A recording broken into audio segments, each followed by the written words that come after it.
कि आ पार्टियां ਜਿਹੜੀਆਂ ਹਨ ਉਹਨਾਂ ਦਾ निशाना की है, असली निशाना की है, उस निशाने वाल तुरे हैं कि गल ही मुका दीए गुरुद्वारा साहिबान से कब्जा कर लिए। एक सोचण की गल है, हुण तां नहीं तुसीं देना, पर जे केसरीवाल का पार्टी का कब्जा हो जाए, कांग्रेस का कब्जा हो जाए, कि अपना धर्म बचूगा। और असैम्बली च भी एक दूजे नाल इशारा करते सन कि आपां हुण गुरुद्वारा साहिबान का कब्जा करना है। जिन्ना अज नाजुक दौर विच दी पंध टप रहा, लेकिन आपां छोटियां छोटियां गल्लां च, लालचां च, कुर्सियां ते जिन्हों टिकट नहीं दिंदा भज के दूजे पासे चले जाते। ये बेअसूली गल ये हुण जिहड़ी आई है, इहनूं खत्म करना पऊगा। प्रेस के थ्रू दूजी संगत जिहड़े उन्हां दे झंडे फड़ी फिरदे है, उन्हां नूं बेनती करदा कि सानूं गुरधाम जरूर है। वेखो एक भी मैं कहना चाहुंदा कि राजसी शक्ति भी बड़ी जरूरी होती है। राज बिना नहीं धर्म चले हैं, धर्म बिना सब चले मले हैं। पंजाब के साबका मुख मंत्री प्रकाश सिंह बादल ने पंजाब च लगातार बढ़ रही बेअदबी ਦੀਆਂ ਘਟਨਾਵਾਂ ਤੇ ਰੋਸ ਪ੍ਰਗਟ ਕੀਤਾ ਅਤੇ ਕਿਹਾ ਕਿ ਕੇਂਦਰ ਅਤੇ ਸੂਬਾ ਸਰਕਾਰ ਨੂੰ ਬੇਅਦਬੀ ਦੀਆਂ ਘਟਨਾਵਾਂ ਦਾ ਕੋਈ ਦੁੱਖ ਨਹੀਂ ਅਤੇ ਸਾਨੂੰ ਆਪਣੇ ਧਰਮ ਦੀ ਰਾਖੀ ਆਪ ਕਰਨੀ ਪਵੇਗੀ। ਉਹਨਾਂ ਕਿਹਾ ਕਿ ਸਮੇਂ-ਸਮੇਂ ਤੇ ਸ਼੍ਰੋਮਣੀ ਕਮੇਟੀ ਤੇ ਕਬਜ਼ਾ ਕਰਨ ਦੀ ਕੋਸ਼ਿਸ਼ ਕੀਤੀ ਗਈ। ਉੱਥੇ ਹੀ ਮਨਜਿੰਦਰ ਸਿਰਸਾ ਦੇ ਭਾਜਪਾ 'ਚ ਸ਼ਾਮਿਲ ਹੋਣ ਦੇ ਫੈਸਲੇ ਬਾਰੇ ਗੱਲਬਾਤ ਕਰਦਿਆਂ ਉਹਨਾਂ ਕਿਹਾ सिरसा भाजपा दियां धमकियां तो डर गया, उसने पार्टी च शामिल होना ही सही समझा, पर उसनू उन्हां दियां धमकियां तो डरन दी बजाय इसदा डट के सामना करना चाहिदा सी। श्री अकाल तख्त साहब दे जथेदार साहब,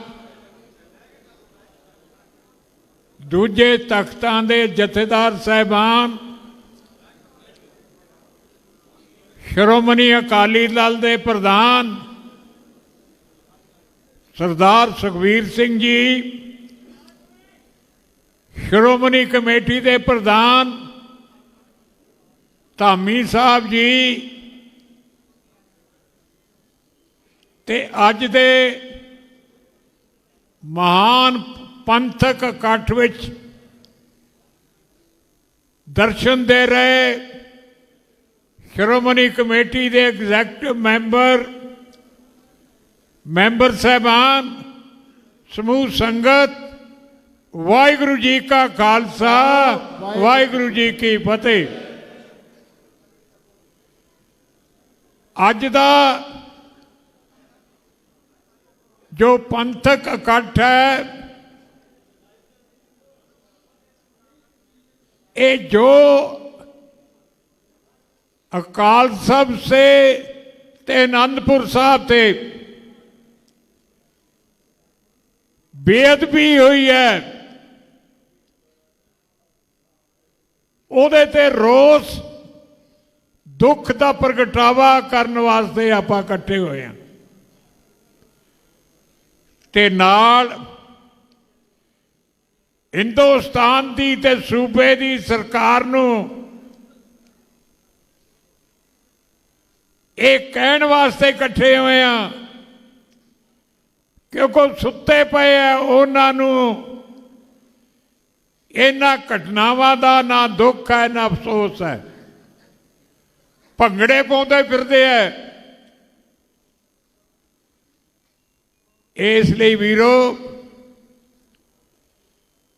आपां नूं सारिआं नूं तकड़े होके अपनी धर्म की राखी आप करनी पऊगी। देखो, एक सोचने की गल है कि हिंदुस्तान विच कोई भी सरकार आउंदी है, भावें मुगलों की सरकार आई, भावें अंग्रेज़ों की सरकार आई, भावें अपने देश विच आज़ादी तो बाद देश की सरकार आई, इन्हां ने हरमंदर साहब, सचखंड हरमंदर साहब ते होर थावां ते हमले कीते। वड्डे वड्डे अलग अलग तरीके कीते इन्हां सरकारां ने। अंग्रेज़ां ने अपने महंतां नूं एक गुरुद्वारा साहिबान की सेवा संभाल दे दी। सेवा संभाल तो की करनी सी, उत्थे भैड़े तो भैड़े काम करते सन, शराबां पींदे सन, नाच कराउंदे सन। वो तो विदेशी सरकारां सन। कदे असीं सोचा नहीं कि अपने देश की सरकार जिन्हों बनाउण वास्ते, जिहड़ी आज़ादी वास्ते सब तो वध कुर्बानी तुसीं दित्ती है,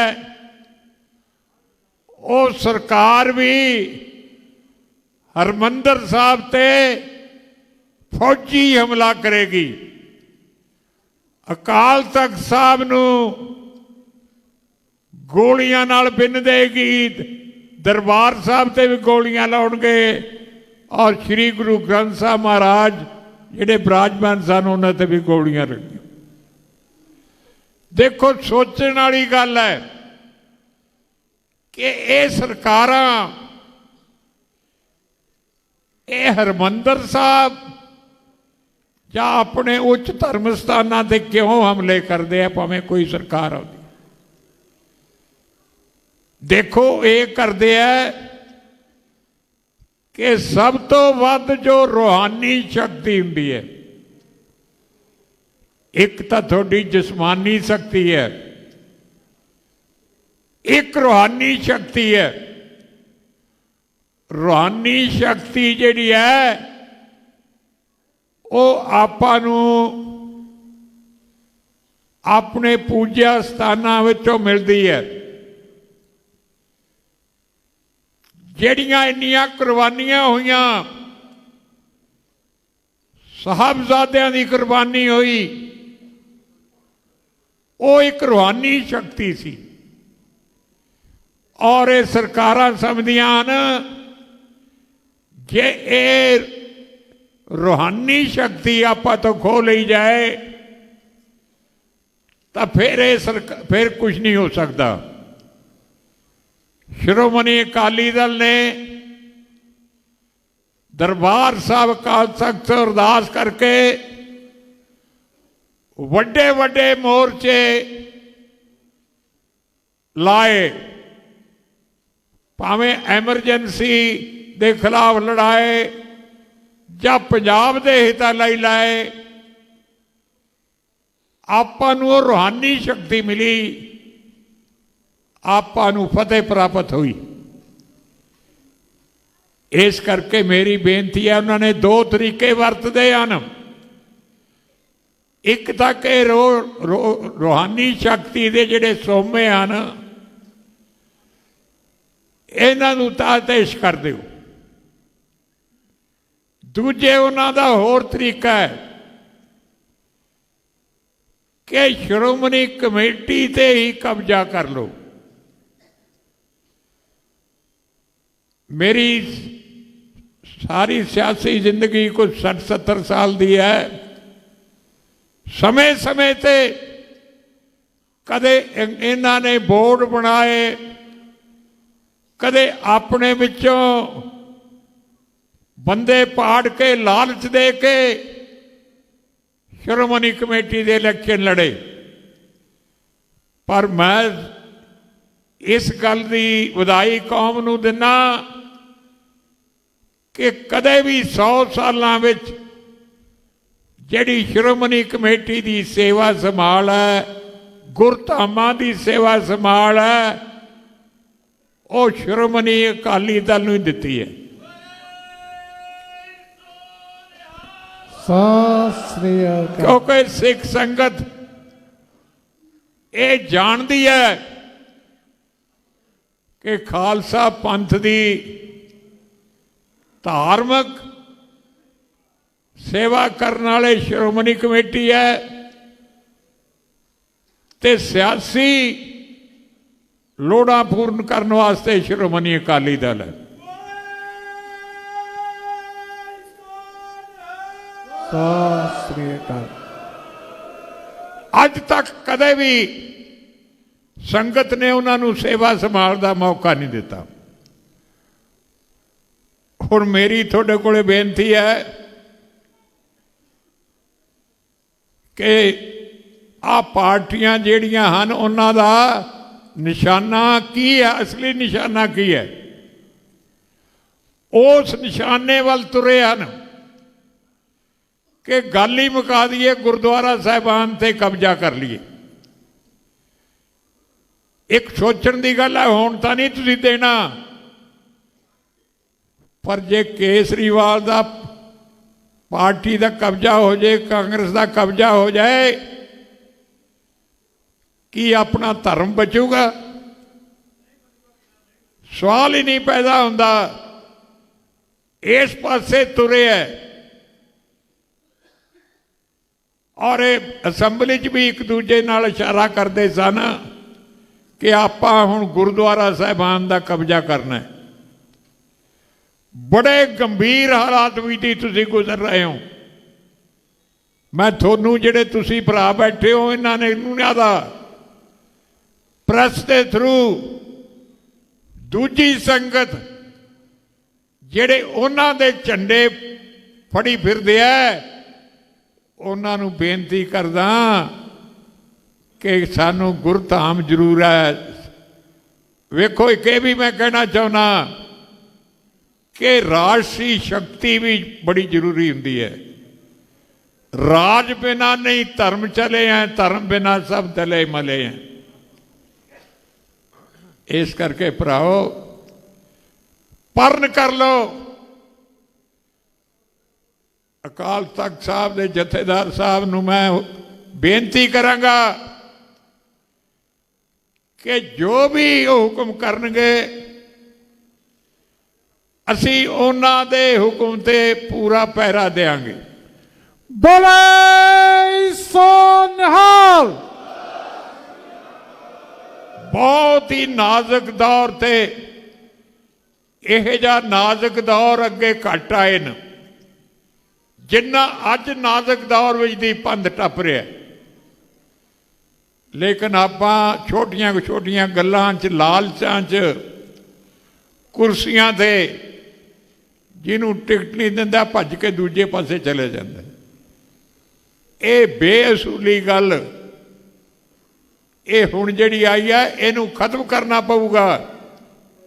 bureau report D5 channel Punjabi. D5 channel Punjabi ਹੁਣੇ ਸਬਸਕ੍ਰਾਈਬ ਕਰੋ, ਬੈਲ ਆਈਕਨ ਤੇ ਕਲਿੱਕ ਕਰੋ। ਬਾਣੀ ਗੁਰੂ ਗੁਰੂ ਹੈ ਬਾਣੀ, ਵਿੱਚ ਬਾਣੀ ਅੰਮ੍ਰਿਤ ਸਾਰੇ। ਗਿਆਨੀ ਸਾਹਿਬ ਸਿੰਘ ਜੀ ਸ਼ਾਹਬਾਦ ਮਾਰਕੰਡਾ ਵਾਲਿਆਂ ਨਾਲ ਕਰੋ ਸਿੱਧੀ ਗੱਲਬਾਤ ਤੇ ਜਾਣੋ ਗੁਰਬਾਣੀ ਦੇ ਅਰਥ। ਰੋਜ਼ਾਨਾ ਪਾਠ ਕਰਨ ਵਾਲੇ ਇਹ ਪ੍ਰੋਗਰਾਮ ਜ਼ਰੂਰ ਦੇਖਣ ਤੇ ਗੁਰੂ ਸਾਹਿਬ ਦੀਆਂ ਅਸੀਸਾਂ ਦੇ ਪਾਤਰ ਬਣਨ। ਦੇਖਣਾ ਨਾ ਭੁੱਲਣਾ ਸਾਡਾ ਖਾਸ ਪ੍ਰੋਗਰਾਮ ਗੁਰਬਾਣੀ ਗਿਆਨ, ਐਤਵਾਰ ਸਵੇਰੇ 7 ਤੋਂ 8 ਵਜੇ ਤੱਕ D5 ਚੈਨਲ ਪੰਜਾਬੀ ਤੇ। ਕੀ ਹੁੰਦੀ ਹੈ ਜਮਾਬੰਦੀ, ਕਿਵੇਂ ਬਣਦੀ ਹੈ ਵਸੀਅਤ, ਜ਼ਮੀਨ ਜਾਇਦਾਦ ਦੇ ਹਰ ਮਸਲੇ ਤੇ ਕਰਾਂਗੇ ਚਰਚਾ। ਦੇਖਣਾ ਨਾ ਭੁੱਲਣਾ ਸਾਡਾ ਖਾਸ ਪ੍ਰੋਗਰਾਮ naibtehsildar.com ਕਾਨੂੰਨ ਜਾਇਦਾਦ ਦਾ।